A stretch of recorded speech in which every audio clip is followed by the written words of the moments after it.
जो चुनौतियां आएंगी उनको फेस करेंगे एज ए गवर्नमेंट।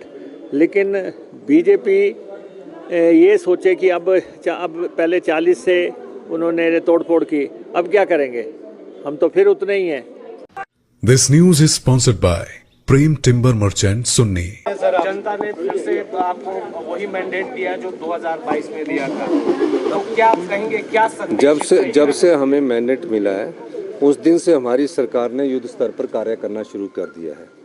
हमारी सरकार ने कैबिनेट बैठक की, कई पोस्टें निकाली, निश्चित तौर पर हिमाचल को आत्मनिर्भर बनने की और हम आगे बढ़ रहे हैं।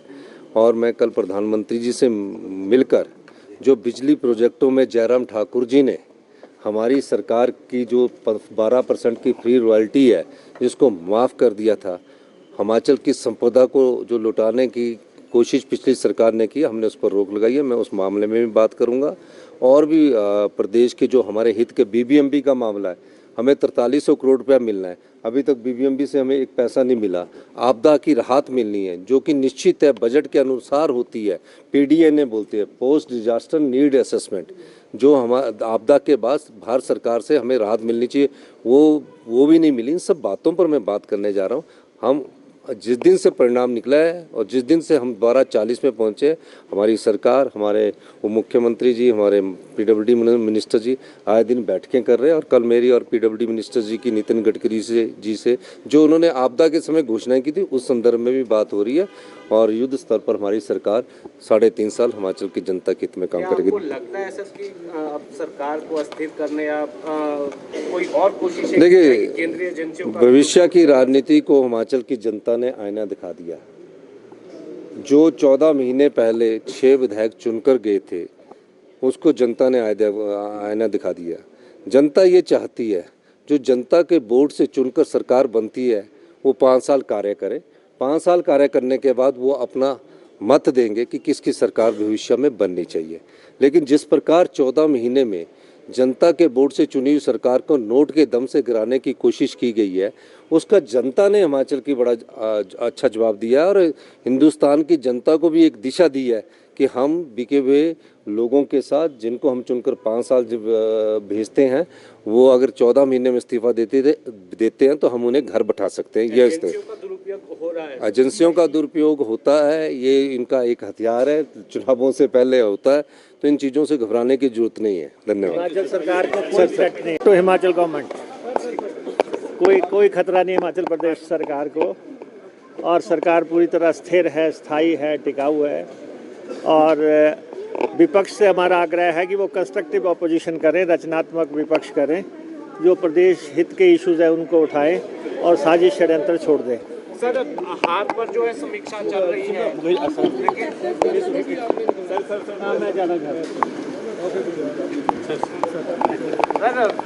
मंत्रियों की परफॉर्मेंस की बात करें तो आप अव्वल हैं। आपकी जो संसदीय क्षेत्र की आज जो है हार की जो समीक्षा चल रही है, क्या कारण आप मानते हैं?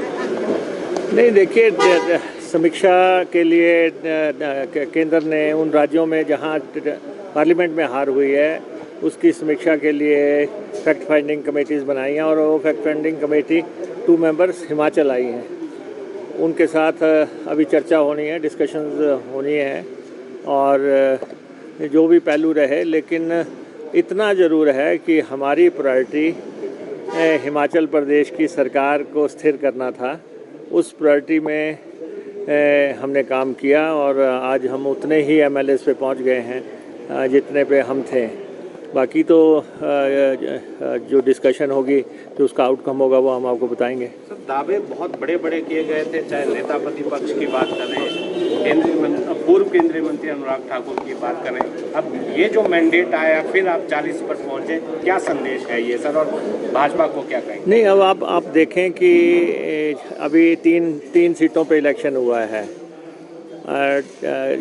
श्रीमती कमलेश ठाकुर जो हैं ऑलमोस्ट 10,000 के आसपास के मार्जिन से जीती हैं और वही मार्जिन से हमारे हरदीप बाबा भी जीते हैं।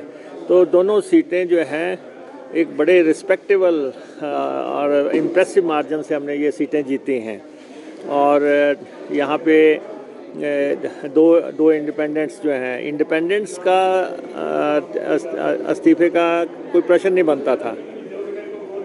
वो तो उनको बताना चाहिए कि आखिर what were the compelling circumstances कि उन्होंने इस्तीफा दिया। लेकिन दो सीटों पे तो कांग्रेस के लोग आ गए, तो उन्होंने क्या गेन किया? 42 महीने की एमएलए-शिप गवाई, और एक हमीरपुर की सीट भी हम नैरोली हारे हैं, और सिर्फ 700 वोट 800 वोट और चाहिए था, अदरवाइज़ वहाँ भी हमने अच्छी फाइट दी है। तो कांग्रेस पार्टी का जो विधानसभा को लेके बहुत अच्छा प्रदर्शन रहा है। पहले 6 इलेक्शन हुए थे, उसमें हमने 4 जीते, और अब 3 है, उसमें से हमने 2 जीत लिए। तो बहुत रिस्पेक्टेबल तरीके से लोगों ने कांग्रेस पार्टी की जो सरकार की नीतियां हैं, कार्यक्रम हैं, उन पे मोहर लगाई, और हमारी सरकार को स्टेबल किया। सारा ध्यान वहाँ पे केंद्रित था। अब सरकार की जो और चुनौतियां हैं, जो फाइनेंशियल फ्रंट हैं, लोगों के ड्यूज़ हैं, रिजल्ट्स निकालने हैं, अब हम उस पर केंद्रित करेंगे।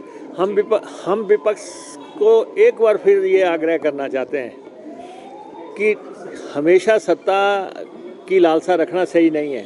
हर समय सत्ता ढूंढते रहना, अगर आपको जनता ने विपक्ष में बिठाया है तो आप उसकी कदर करें कि भाई जनता ने हमें विपक्ष में बैठने के लिए कहा है और कांग्रेस को सत्ता में बैठने के लिए कहा है।